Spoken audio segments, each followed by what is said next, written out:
దైవం వేసిన పుణ్యమాట.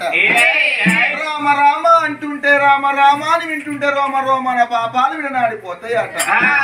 రామ రామ రామ రామ అన్న మాటలోనే ఎంతటి కమ్మతనం, రామన్న పదము లోపల ఎంతటి తీయతనం. అంత ఖర్జూర కన్నా చుంటి తేనె కన్నా పాలకోవ కన్నా తేనైనది రామన్న పదమే. రామ జయ రామ అయోధ్య పోయి వద్దమా చెప్పు జమా అయోధ్య పోయి వద్దమా రామ